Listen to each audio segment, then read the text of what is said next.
اور اب آپ کو بتاتے ہیں کہ رفیق رسول صلی اللہ علیہ وآلہ وسلم خلیفہ اول حضرت ابو بکر صدیق رضی اللہ تعالیٰ عنہ کی سیرت و کردار سے متعلق گفتگو ہم نے پچھلے ایپیسوڈ میں کی، اسی گفتگو کو آگے بڑھائیں گے۔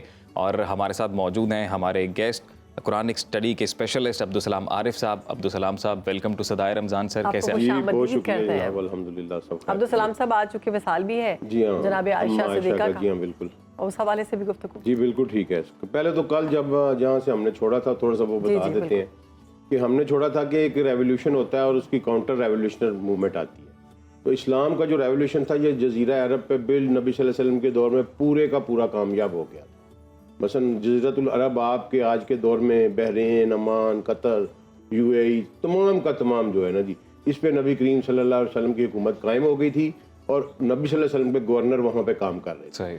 لیکن کاؤنٹر ریولیوشنری موومنٹ اتنی اسٹرانگ کرنٹ آئی وہ کہ جہاں جہاں پتہ چلتا گیا کہ نبی صلی اللہ علیہ وسلم کا وصال ہو گیا وہاں وہاں بغاوت شروع ہوتی گئی۔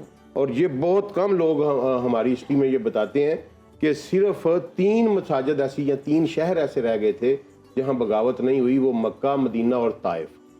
باقی پورے کا پورا عرب جو ہے وہ بغاوت کر گیا تھا۔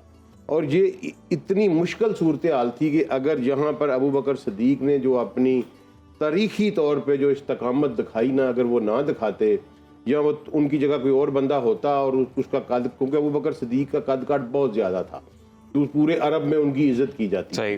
تو اس طرح انہوں نے اپنی جس استقامت کے ساتھ اس کاؤنٹر ریولیوشنری موومنٹ کو کاؤنٹر کیا، نہ صرف کاؤنٹر کیا بلکہ اسے جڑ کے اکھاڑ پھینک دیا۔ اور وہ آرڈنری یا پولیٹیکل ریولیوشنری موومنٹ نہیں تھی، اس کے 2 اسپیکٹ تھے۔ ایک تو جھوٹے نبی پیدا ہو گئے تھے، لوگوں نے یہ کنسیڈر کر لیا کہ یہ بڑا آسان سا طریقہ ہے کہ نبوت کا دعویٰ کرو، اور جس طرح آج لوگ پیری کا دعویٰ، فقیری کا دعویٰ کرتے ہیں، لوگ پیچھے چل پڑتے ہیں، تو ان کا نبوت کا دعویٰ کرو تو لوگ ہمارے پیچھے چل پڑیں گے۔ تو ایک بندہ جو تھا اسود انسی، اس نے تو نبی صلی اللہ علیہ وسلم کے دور میں ہی نبوت کا دعویٰ کر دیا، اور سنا ہے کہ جس دن نبی کریم صلی اللہ علیہ وسلم کا وصال تھا اسی دن وہ قتل بھی ہو گیا۔ اس کے بعد طلیحہ تھا، اس کے بعد ایک عورت تھی سجا جس نے نبوت کا دعویٰ کر دیا، ہاں ایک، اور اس کے پیچھے بہت بڑے قبائل لگ گئے۔ اس کے بعد پھر جو سب سے بڑا بندہ جو تھا وہ بنو حنیفہ سے نکلا، جس کو ساری ہمارے مسلمان مسلمہ کذاب کے نام سے جانتے ہیں، تو وہ ایک بہت بڑا فتنہ تھا۔ تو اس کے اوپر جو جب اور دوسرا جو تھا جس پہ لوگ باغی ہوئے وہ فائنینشیل امور تھے، کیونکہ نبی صلی اللہ علیہ وسلم نے صدقات اور زکوٰۃ کی صورت میں ٹیکس عائد کر دیا تھا سب کے اوپر، تو وہ انہوں نے بغاوت کر دی، ہم نے نہیں دینا جی۔ اور وہ ٹیکس جو تھا وہ زکوٰۃ کی مد میں جانور بھی لیے جاتے تھے، کیش بھی لیا جاتا تھا۔ تو انہوں نے نبی صلی اللہ علیہ وسلم کے جتنے گورنر تھے نا، آلموسٹ 90% علاقوں سے ان کو بھگا دیا، ٹھیک ہے۔ اور وہ انہوں نے خود مختاری، قبائل نے اپنی خود مختاری کا اعلان کر دیا، اور جس طرح وہ ایک حکومت میں پروئے گئے تھے وہ واپس اسی قبائلی سسٹم میں چلے گئے۔ تو اس پہ جو تھا وہ تھوڑا سا صحابہ میں تردد پیدا ہوا، تو اس کو کیسے ڈیل کرنا چاہیے۔ تو تمام صحابہ کا یہ موقف تھا کہ اس کو مسلط پسندی سے ڈیل کرنا چاہیے، صحیح۔ لیکن ابو بکر صدیق نے وہاں اتنا اسٹرانگ لیا، بلکہ جب عمر نے کہا ابو بکر صدیق سے کہ امیر المومنین ہمیں تھوڑا سا نرم رویہ رکھنا چاہیے، تو آپ نے ابو عمر رضی اللہ عنہ کی داڑھی کو پکڑ کے کھینچا اور کہا عمر تم جہالت میں تو بہت دلیر تھے، اور تم یہ سمجھتے ہو کہ دین کو بدل دیا جائے اور میں زندہ رہوں؟ اگر مجھے مدینے میں اکیلا رہ جاؤں اور مجھے کتے اور بھیڑیے کھا جائیں، میں تب بھی وہ تمام قانون جو نبی صلی اللہ علیہ وسلم کے دور میں تھا اس کو لاگو کروں گا۔ سبحان اللہ۔ اور اس کے بعد پھر انہوں نے ختم نبوت کے جو منکر تھے، یہ ہمارا عقیدہ وہیں ابو بکر صدیق نے اسٹیبلش کیا۔ انہوں نے کہا جی ان کی تو توبہ قبول میں کروں گا ہی نہیں۔ صحیح۔ منکرین زکوٰۃ اور دوسرے جو تھے ان کو جو کہہ دیا کہ یہ اگر توبہ کر لیں تو ان کو معاف کر دیا جائے گا، ٹیکس دینے پہ راضی ہو جائیں تو معاف کر دیا جائے۔ لیکن جس نے نبی کریم صلی اللہ علیہ وسلم کی ختم نبوت کا انکار کیا کسی اور، اس کو نہیں چھوڑا جائے گا، اس کو قتل کیا جائے گا ہر صورت میں۔ اور اس کے علاوہ ایک اور بڑا مسئلہ تھا کہ نبی صلی اللہ علیہ وسلم نے لشکر اسامہ روانہ کیا تھا، وہ بھی مدینہ سے تھوڑی دور گیا تھا، تو نبی صلی اللہ علیہ وسلم کا وصال ہو گیا۔ لوگوں نے کہا جی آپ فوج باہر نہ بھیجیں، ہمارے حالات بہت خراب ہیں۔ انہوں نے کہا یہ بھی چونکہ میرے نبی نے بنائی تھی، یہ بھی جائے گی، ہر صورت میں جائے گی۔ اور وہ گیا مدینے کا لشکر۔ اور سب سے بڑی بات میں آپ کو ایک بتاؤں، ٹھیک ہے تھوڑا سا ہمارا ملتا ہے ہمیں ایویڈنس کے، ہم اختلاف بھی وہاں پہ ہوا اب اسکیوا بنو سادہ کے اگینسٹ ہمارے بنی ہاشم کا، لیکن یہ دونوں ہمارے جو مکتبہ فکر ہیں اہل تشیع بھی اور اہل سنہ، ایک واقعے کو چھپاتے ہیں اور دونوں کی کتابوں میں بالکل اسی طرح موجود ہے. صحیح. مزے کی بات یہ ہے کہ موجود ہے لیکن دونوں مختلف وجوہات کی بنا پر اس کو چھپاتے ہیں. کہ پہلا حملہ جو ابو بکر صدیق کی حکومت کے اوپر انٹرنل اٹیک ہوا وہ ابو سفیان نے کیا. ابو سفیان نے آ کے مولا علی کو کہا کہ ہم بنو عبد مناف کی اولاد ہے, حکمرانی تمہارا حق ہے, یہ ابو بکر کہاں سے آ گیا حکمران بننے والا, صحیح, تو تم اٹھو بغاوت کا اعلان کرو, میں مدینے کی وادی کو گھوڑوں اور پیادوں سے بھر دوں گا. تو مولا علی نے اس کو شٹ اپ کال دی اور یہ کہا کہ تم اسلام, ابو سفیان تم اسلام کے کب سے مخلص ہو گئے ہو, یہ وہی گھوڑے اور پیادے ہیں جن کو میں نے مار مار کے بھگایا ہوا ہے, وہی لے کے آؤ گے نا, نکلو یہاں سے. اس وقت اگر ابو بکر صدیق کی گورنمنٹ کے اگینسٹ حضرت علی جو تھے وہ بات مان جاتے ابو سفیان کی, تو اسلام وہیں پہ ختم ہو جاتا, انتشار پھیل جاتا, میں تو ختم ہو جاتا, کچھ بھی پلے نہ رہتا. تو یہ بات کہ ابو بکر صدیق کی گورنمنٹ کا پہلا ڈیفنس جو ہے نا وہ سیدنا علی المرتضیٰ مولا علی نے کیا اور اس بہت بڑی سازش کو ناکام بنایا. واہ واہ واہ. ٹھیک ہے. اس کے بعد پھر ابو بکر کی یہ ذہانت تھی, آپ دیکھیں کہ انہوں نے 11 لشکر بنائے, 11 لشکروں کو 11 سمتوں میں روانہ کیا اور ان کو باقاعدہ قبائل الاٹ کیے کہ اس قبائل کو, ان قبیلے کو تم نے متی کرنا ہے, اس کو کرنا ہے, اس کو کرنا ہے, اس کو کرنا ہے. اور 1 سال سوا سال کے اندر پورا انٹرنل کنٹرول اسٹیبلش کر دیا, گورنمنٹ پھر مستحکم ہو گئی. اور اسی وقت حضرت ابوبکر صدیق میں ہی جہاد عراق یا ایران کے خلاف بھی جہاد کا آغاز ہو گیا اور شام کے خلاف بھی. دونوں سپر پاورز کے ساتھ بیک وقت اتنے مضبوط اصحاب تھے ابوبکر صدیق کے کہ انہوں نے پہلے انٹرنل کنٹرول حاصل کیا, اس کے بعد دونوں جو ہمسایہ سپر پاورز تھیں دنیا کی, دونوں کے اوپر انہوں نے اٹیک کیا. یہ بالکل غلط بات ہے, یہ شبلی نعمانی وغیرہ نے, سر سید وغیرہ نے یہ پھیلائی ہوئی ہے کہ جی اسلام نے ڈیفینسو لڑائی لڑی. کوئی اسلام کی ڈیفینسو لڑائی نہیں, اسلام افینسو ڈیفینس کرتا ہے, کیونکہ اسلام کے ماننے والوں کو حکم ہے کہ اللہ کا نظام دنیا پہ قائم کرے. یہی رسول اللہ کا حکم تھا. اگر ہم آپ گھر میں بیٹھے رہیں مضبوط ہو کے تو اللہ کا نظام نہیں پھیلے گا. تو ابو بکر نے اسی کے تحت جناب عراق کے ساتھ بھی لڑائی شروع کی اور شام کے ساتھ بھی لڑائی شروع کی. اور جب اب میں اینڈ پہ آتا ہوں کہ 2.25 سال کا جو ہے نا, 2 سال 2 مہینے کا سیدنا ابوبکر صدیق کا ٹرنیور ہے. ٹھیک. تو نبی صلی اللہ علیہ وسلم تو کوئی تنخواہ لیتے نہیں تھے. ٹھیک ہے. اب جب ابوبکر صدیق کو خلافت ملی تو ان کا کپڑے کا کاروبار تھا, بازار میں کپڑے کی دکان تھی. یہ بڑا سبق آموز واقعہ ہے. تو پہلے دن وہ جب ساری امور سے فراغت ہو گئی تو انہوں نے جا کے تو اپنی دکان کھولنے کے لیے گئے, تو رستے میں سیدنا عمر فاروق نے روک لیا. انہوں نے کہا جی آپ کاروبار نہیں کر سکتے. اب یہاں سے وہ کنفلکٹ آف انٹرسٹ کی تھیری جو ہے نا جی, فرسٹ ٹائم یہیں سے نکلی. تو انہوں نے کہا بھائی میرے چھوٹے چھوٹے بچے ہیں, میں کہاں سے کماؤں گا کھاؤں گا. انہوں نے کہا نہیں جناب, جس بازار میں مسلمانوں کا حکمران بیٹھ کے بیچ رہا ہوگا مال, لوگ کسی اور سے نہیں خریدیں گے, صرف تمہارے پاس ہی گاہک آئیں گے تمہارے سے تعلقات بہتر کرنے کے لیے. تو بہترین ایگزامپل سیٹ کی. کے بعد پھر سیدہ عائشہ پہ جاتے ہیں. تو یہ کنفلکٹ آف انٹرسٹ کی تھیری جو تھی یہ پیدا ہوئی.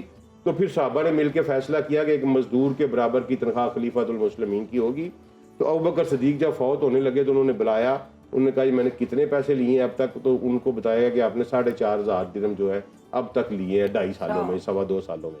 تو انہوں نے کہا کہ میرے اپنے بیٹے کو کہا کہ میرا فلاں جائیداد بیچ کے یہ واپس کر دو, میں محمد رسول اللہ صلی اللہ علیہ وسلم کا سامنا اس حالت میں نہیں کر سکتا کہ میں نے ان کی امت کی خدمت کا معاوضہ لیا ہو. یہ اور عمر وہاں کھڑے تھے, انہوں نے کہا کہ اللہ اس شخص پر رحم کرے, یہ اپنے سے بعد میں آنے والوں کے لیے مشکلات پیدا کر گیا ہے. اتنا بڑا تقویٰ تھا ابوبکر صدیق کا کہ انہوں نے کہا میں اپنے نبی کے سامنے نہیں جا سکتا جب تک کہ میں اس حالت میں کہ میں نے ان کی امت کی خدمت کا معاوضہ لیا ہوں. اور اس کے بعد آتے ہیں جی ابوبکر صدیق کا دیا ہوئی ایک بہت بڑا گفٹ جو ہے وہ سیدہ اما عائشہ رضی اللہ تعالیٰ ام المومنین. ٹھیک ہے. اگر آپ نے اشار اور وفا کے دور میں دیکھنا ہو میاں بیوی کا کیا تعلق ہے تو آئیڈیالزم اور پیک جو ہے نا وہ محمد صلی اللہ علیہ وسلم اور اما ختیجہ کا تعلق ہے. اور اگر آپ نے لطافت اور رومانس میں دیکھنا ہو کہ نبی کریم ایک میاں بیوی کا کیا تعلق ہو سکتا ہے, پیار محبت والا جو تعلق ہے, وہ ایسی دلچسپ یقین کرے کہانی ہے کہ ہمیں اپنی بچیوں کو اپنے بچوں کو پڑھانی چاہیے. بہت زیادہ پیار تھا نبی کریم صلی اللہ علیہ وسلم کو. اور اما عائشہ وہ واحد خاتون تھیں جو نبی کریم صلی اللہ علیہ وسلم کے نکاح میں آئیں تو اس وقت وہ کنواری تھیں. ٹھیک ہے جی. یعنی اس سے پہلے جتنی ہماری مائیں ہیں وہ سب کی سب یا متعلقہ تھیں یا بیوہ تھیں. تو کوئی بھی کسی بھی کنواری لڑکی سے نبی کریم صلی اللہ علیہ وسلم نے شادی نہیں فرمائی. تو یہ خصوصاً گفٹ اللہ کریم کی طرف سے حکمت کے تحت عطا کیا گیا تاکہ یہ نبی کریم صدقوں کے ایک دین کا ایک ایسا حصہ تھا ہمارا جو ہمارے گھروں کی دیواروں کے اندر رہتا ہے, ہمارے آئلی امور ہم جس کو کہتے ہیں, تو ان کو سکھانے کے لیے ایک ایسی خاتون چاہیے تھی جس کی سلیٹ بالکل صاف ہو, جس کے اوپر کسی کا نقش و نگار نہ ہو, جس کا مائنڈ جو ہے وہ بالکل صاف ہو. تو وہ جو جنہوں نے اپنے بچپن میں پیدا ہوتے ہی اپنے گھر میں جس آئیڈیل کو دیکھا تو ان کے گھر میں بھی آئیڈیل محمد صلی اللہ علیہ وسلم تھے. اور ابو بکر صدیق کے گھر کے اوپر یہ دیکھیں خصوصی فضل ہے کہ ابو بکر صحابی, ان کا باپ صحابی, ان کا بیٹا صحابی, ان کا پوتا صحابی, ٹھیک ہے, یہ 5 جنریشن ان کو صحابیت کا درجہ ملا. تو ان کے گھر میں محمد صلی اللہ علیہ وسلم ایک آئیڈیل انسان کی حیثیت سے جو تھے نا جی وہ موجود تھے. وہ جب بیاہ کے آئیں تو وہی آئیڈیل شوہر ان کا اختیار ہوا. اور پھر دین کا نبی صلی اللہ علیہ وسلم کی خود اپنی حدیث ہے کہ دین کا 3/4 حصہ اس حمیرہ کے پاس ہے. نبی صلی اللہ علیہ وسلم پیار سے ان کو حمیرہ کہتے تھے. حمیرہ کو بلی مطلب ہوتا ہے, صحیح تو پیار سے ہاں بلی ہے مطلب حمیرہ, پیار سے ان کا نام حمیرہ رکھا ہوا تھا. تو فرمایا کہ یہ 3/4 حصہ جو ہے نا دین کا یہ اس حمیرہ کے پاس ہے. اور واقعی وہ ثابت ہوا. بہت بڑے بڑے صحابی آتے تھے اور بعد میں اماں سے تعلیم حاصل کرتے تھے, اور وہ تمام خاندانی امور پرٹیکولرلی خواتین سے اور گھر کے چلانے کے متعلق جتنے بھی دین کے احکامات ہیں وہ اماں عائشہ صدیقہ کے ذریعے سے ہم تک پہنچے ہیں. اور اس سے بھی بڑی بات جو آج تک ہمارے اوپر چارج لگایا جاتا ہے کہ ہم خواتین کی ایجوکیشن کے خلاف ہے, اسلام کی سب سے بڑی ٹیچر اور سب سے پہلی ٹیچر ایک خاتون ہے, ہماری ماں ہے, اور انہی کے ذریعے سے یہ اسلام باہر نکلا ہے. تو یہ کیسے ہو سکتا ہے کہ جن کی پہلی استاد گھر سے نکلے عورت ہو وہ عورتوں کی تعلیم کے خلاف ہوں؟ یہ بالکل غلط کنسیپٹ ہے جس نے بھی پھیلایا ہے. اسلام عورتوں کی تعلیم کے اوپر زور دیتا ہے بلکہ اس کو فرض گردانتا ہے. جس طرح اماں عائشہ نے بہت سارے صحابہ کی تربیت کر کے اس دین کو بچایا بھی اور آگے پہنچایا بھی. تو اللہ تعالیٰ کا لاکھوں کروڑوں درود و سلام اس باپ اور بیٹی کے اوپر. ان دونوں کی خدمات جو ہیں وہ اسلام میں اسی طرح ہیں کہ اگر ان کو نکال دیا جائے تو شاید اسلام اپنی موجودہ صورت میں برقرار نہ رہے. تو سلام صاحب, کوئی دلچسپ واقعہ اماں عائشہ اور حضور صلی اللہ علیہ وسلم کی شادی شدہ زندگی سے جو ایز اے میسج مجھے سب سے اچھا واقعہ جو لگتا ہے نا جی وہ یہ ہے کہ ایک مثلا میاں بیوی کے پیار محبت تھوڑا سا لائٹر نوٹ پہ بات کر رہا ہوں. تو نبی کریم صلی اللہ علیہ وسلم نے ایک دفعہ کہا کہ عائشہ میں آؤ تم دوڑ لگاتے ہیں, ریس لگاتے ہیں, ٹھیک ہے جی. تو ایک قافلہ جا رہا تھا, انہوں نے قافلے کو کہا کہ تم آگے چلے جاؤ. تو ریس لگائی گئی. تو اماں کہتی ہیں کہ میں ریس جیت گئی کیونکہ میں سلیم سمارٹ تھی تو میں ریس جیت گئی. تو 2 3 4 سال کا وقفہ گزرا. تو اس کے بعد پھر کہیں قافلہ جا رہا تھا تو نبی صلی اللہ علیہ وسلم نے کہا کہ عائشہ آؤ پھر ریس لگاتے ہیں. تو اماں کہتی ہیں کہ میرا وجود تھوڑا سا ہیوی ہو گیا ہوا تھا تو اس دن میں ریس ہار گئی. تو نبی صلی اللہ علیہ وسلم نے کہا کہ میں نے وہ 4 سال پہلے والا بدلہ آج تم سے لے لیا, برابر ہو گیا. لیکن اگر خالق کائنات کا سب سے محبوب آدمی, بالکل سب سے بڑا انسان اگر اپنی بیوی کے ساتھ اس طرح کا تعلق رکھ رہا ہے, ٹھیک ہے, اور پھر نبی کریم صلی اللہ علیہ وسلم ان کو مناتے ہوتے تھے. بلکہ انہوں نے کہا کہ عائشہ مجھے پتہ چل جاتا ہے جس دن تم مجھ سے ناراض ہوتی ہو. انہوں نے کہا آپ کو کیسے پتہ چل جاتا ہے؟ انہوں نے کہا جس دن تم میرے ساتھ ناراض نہیں ہوتی نا تو تم اپنی باتوں میں کہتی ہو کہ مجھے رب محمد کی قسم. تو جس دن تم میرے سے ناراض ہوتی ہو تم کہتی ہو مجھے رب ابراہیم کی قسم. تو مجھے تمہارے لہجے سے ہی پتہ چل جاتا ہے کہ آج تم مجھ سے ناراض ہو. تو دیکھیں یہ پیار محبت کے تعلقات ہیں جو نبی کریم صلی اللہ علیہ وسلم نے اس دنیا کے لیے ماڈل پیش کیا. اور اس سے بھی بڑی بات ہاں کہ جب, اور میں نے یہ باقاعدہ آزمایا ہے, بالکل آزمایا, میری بیوی بھی سن رہی ہوگی, ٹھیک ہے نا جی, گھر بھی جانا. ہاں تو وہ یہ تھا کہ نبی صلی اللہ علیہ وسلم سے جب عائشہ ناراض ہو جاتی تو سرکار نا نوالا توڑ کے ان کے منہ میں ڈالا کرتے. یقین کرے یہ ایسا ازمودہ فارمولہ ہے کہ جتنی مرضی لڑائی ہوئی ہو نا صلح ہو جاتی ہے, اسی وقت صلح ہو جاتی ہے. میں نے آزمایا ہوا ہے جی, بالکل آزمایا ہوا ہے, میں آن ایئر کہہ رہا ہوں, ٹھیک ہے نا. یہ نبی صلی اللہ علیہ وسلم کی ایسی سنت ہے کہ اگر آپ اس طرح کریں تو آپ کے اختلافات دو, آپ کی خاندانی زندگی. بے شک ہمارے نبی صلی اللہ علیہ وآلہ وسلم ہمارے لیے ایک زندہ نمونہ ہے. ہم اپنی زندگی میں ہر چیز ان سے سیکھ سکتے ہیں, صرف کمی یہ ہے کہ ہم ان کو فالو نہیں کرتے, پڑھتے نہیں ہیں. انہیں پڑھنا چاہیے. ہم ہر کسی کو پڑھتے ہیں, محمد صلی اللہ علیہ وسلم کو نہیں پڑھتے. ہم ہر مضمون پڑھتے ہیں, قرآن نہیں پڑھتے. آج تو عبدالسلام صاحب ہمارے پروگرام کا ابتدائی تعلیم سے متعلق تھا کہ تعلیم کی اہمیت کتنی ہے. بہت شکریہ. اپنے دین کے بارے میں پڑھنا بہت ضروری ہے. ہمیں اپنا جو ہمارے اوپر قرآن اور حدیث پڑھنا ہر مسلمان پہ لازم ہے. بالکل. بہت خوبصورت بات کی آپ نے, خوبصورت گفتگو کا سلسلہ جو تھا وہ جاری تھا. ابھی ایک بریک لے رہے ہیں, بریک کے بعد حاضر ہوتے ہیں.